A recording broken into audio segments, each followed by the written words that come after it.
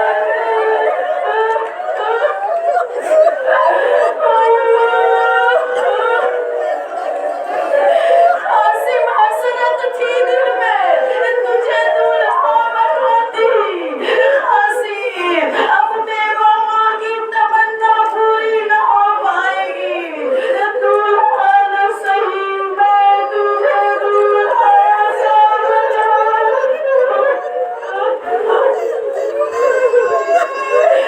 دلہا نہ صحیح میں تجھے دلہا سا بنا لوں۔ جوانی کی بلائیں لی اور جناب قاسم کو مقتل کی طرف بھیجا، رونے والی ماں رہنے یہ بیوہ ماں کی حسرت تھی جو مقتل میں قاسم پہنچے۔ قاسم جب گھوڑے پر تھے تو قاسم تھے، زمین پہ آئے تو لاشا تقسیم ہو چکا تھا۔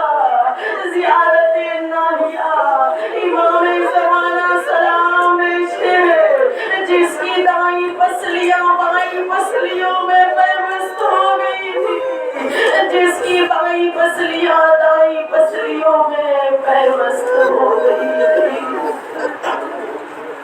الہی ملک زہرا وبیہا وبائہا وبنیہا وسلم مستودع بیہا بعدد معدبہ ای مکرم محمد علی محمد کے صدقے میں محبوب کربلا کے تمام مظالم کا انتقام لینے، اس حسین ٹوٹی ہوئی جنت البقیع کو مقتل میں تبدیل کرنے، اپنے آخری حجت کے ظہور میں تعجیل کرنا۔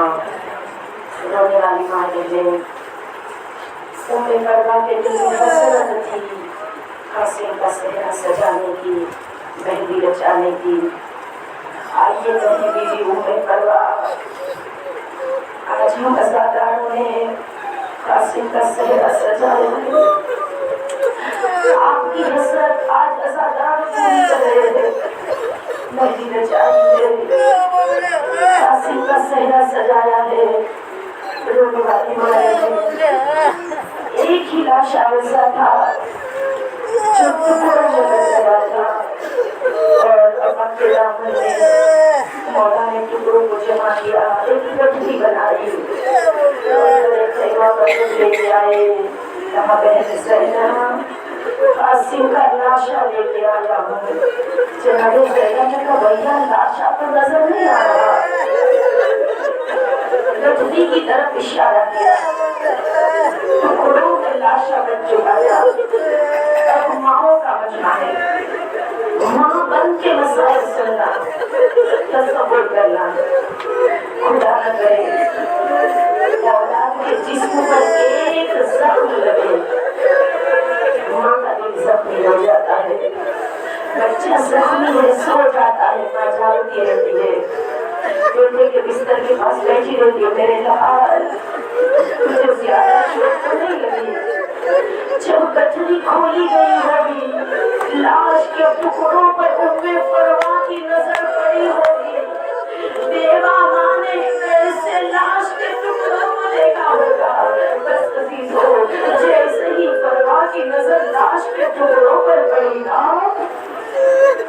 اپنی جگہ سے اٹھی جنت البقیع کا رخ کیا، کہا دادی زہرا بیوہ بہو کی اس ہدیے کو قبول کر لینا، غربت کی کمائی ٹکڑوں میں سجا کر بھیجی ہے، آئے بیوہ ماں کی حسرت، قاسم الشہید کا نام ہے، جس کی زندگی میں جسم ایسے پامال ہوا، گھوڑے کی ٹانگوں نے جسم کو ٹکڑوں میں تبدیل کر دیا، یا عبداللہ الحسین جناب قاسم کی شہادت کا فرصہ قبول کر لیجئے، اجرکم اللہ معبود، تجھے ان آنکھوں سے بہتے ہوئے آنسوؤں کا واسطہ، معبود جو پریشان حال اس بزم میں آ کے بیٹھے ہیں، اس بزم سے اٹھنے سے پہلے ہماری تمام پریشانیوں کو تو دور فرما، محمد آل محمد کے صدقے میں تمام مرحومین کی مغفرت فرما، انہیں جوار معصومین میں جگہ عنایت فرما،